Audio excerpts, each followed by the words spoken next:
This is the Neutab N10 Plus tablet. Now, included with the tablet, which I don't have in screen here, is an instruction manual, an AC adapter power cable with the round barrel type plug, a plastic screen protector, and a micro USB charging cable. Now, usually the printed manual is basic, and in this case, this one is also pretty basic as well, but there is a decent instruction manual located on a PDF file here, and it's hard to see the icon on screen, but on the tablet that has better instructions than the printed instruction book. It's the first time I've actually ran across an included digital manual on a budget level tablet, and I think that's a nice addition with this tablet. I'm going to let the Benchmark app run here for this tablet, but the specs of this tablet include a 4.4.4 Android operating system, and in this case this has an 8-core ARM v7 1.8 gigahertz CPU, a gigabyte of RAM, 16 gigabytes of ROM, of course with the capability to add a micro slot as well, memory card. The screen resolution is 10 by 24 by 600 on a 10-inch screen, has wireless in, Bluetooth, which is good, and then of course a 0.3 megapixel front and 2 megapixel rear camera. Now, considering the price, it's currently about $100. I don't expect this tablet to compete with more expensive version of tablets, and as budget level tablets tend to do, they don't have all the capabilities of the latest high-end price tablets. Although, as I mentioned, this does have Bluetooth, which is good, and the 1.8 gigahertz 8-core chipset is actually pretty good as well. It's speedier than a lot of budget tablets I've used. Now, this advertisement page on Amazon indicates 2 gigahertz chipset. This is a 1.8, so just to let you know.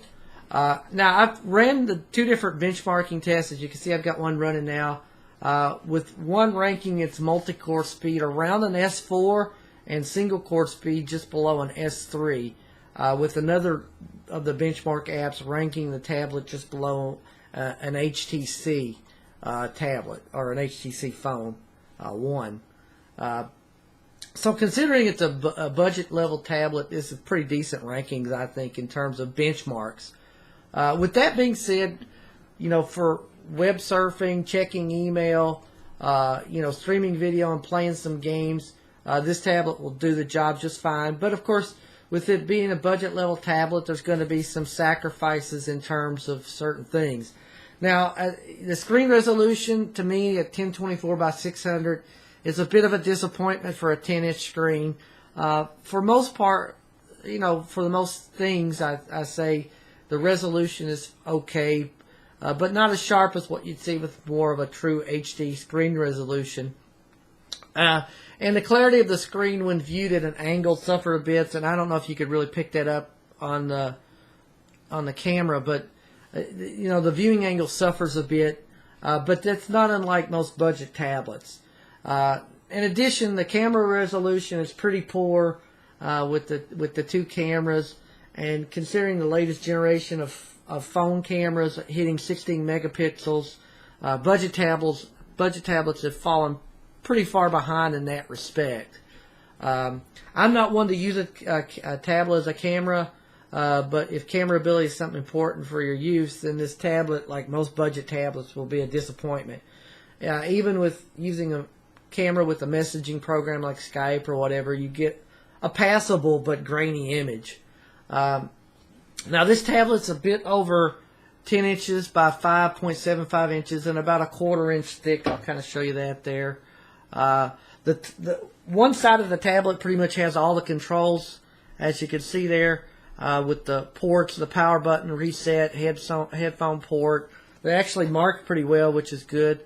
Micro charging port, HDMI mini port, round barrel charging port, the return button, and a microphone port. The SD card is hidden a little bit on the side, but it's marked with a little gold tab, which is good for making it easy to find. But there are no volume controls externally on this tablet, so just keep that in mind. The initial boot up time for this tablet, as you can see, my benchmarks quit running, is about 30 to 35 seconds. The touchscreen is responsive. It works as it should. It's fairly quick. I had no issues connecting to my network, which is AC and encrypted. I had no issues with that. There's very little bloatware installed on the tablet, and nothing that is of concern, unlike some budget level tablets. And unlike the previous Neutab tablet that I've also used, I have a 7-inch one, I did not have any issues with updating the Google search app like I did with the Neutab 7-inch version. Now I did have to update the Google Play Services app before I could use some of the apps on the tablet, which seems to be pretty common among budget tablets. However, after that update, I had no issues with running any applications. Downloading and updating of the apps was speedy with no issues. And, as I always do with these types of devices, I downloaded an antivirus app and scanned the tablet, and it only indicated that I had the downloaded apps from the unknown sources turned on, which I turned off. Now, like all these tablets, there's things that you should disable or make changes, like the time zone maybe, disabling the developer mode, and disabling the unknown sources app for added security. There's a firmware and software update button on this, which I checked but didn't find any updates. There's an actual update app button, and I tried that, but it gives me an error, so I don't know if that means there's no update or there's some issue preventing the firmware update check. Like most of these budget tablets, I suspect there's not really any firmware updates. The tablet charged within a couple hours. Battery life is pretty decent, giving you about 4 to 6 hours, kind of depending on how you use it, though. The Bluetooth capability is good. It connected to a set of headphones with no issues, paired quickly.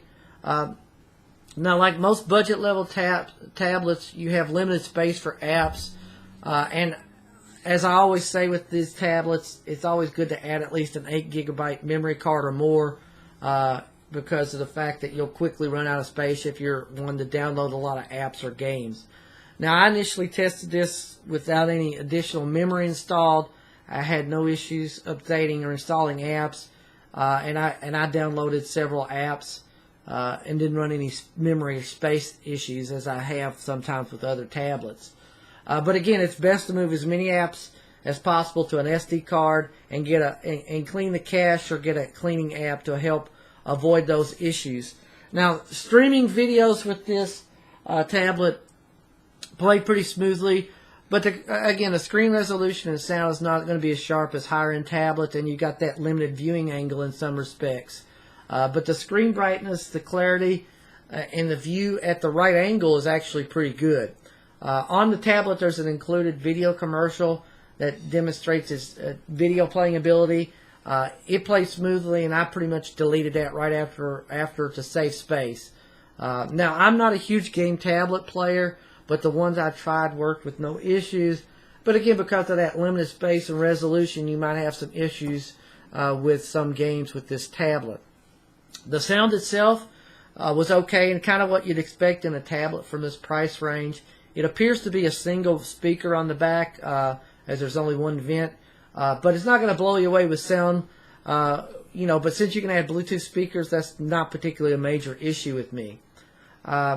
And again, the apps I tried were pretty quick and responsive.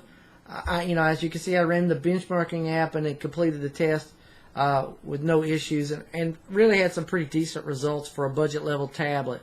Again, I'm not going to expect it to compete with high-end tablets, but overall, it's a pretty solid budget level tablet. It has a good, nice, large display, Bluetooth, and is, to me, an overall pretty good effort from a Neutab that avoids some of the issues I encountered with their 7-inch tablet. That you can see that review separately if you care to. But like all budget level tablets, there are compromises with the screen resolution, viewing angles, limited app space, and the cameras. But this is a fairly speedy and responsive tablet otherwise, and I give it 4 stars.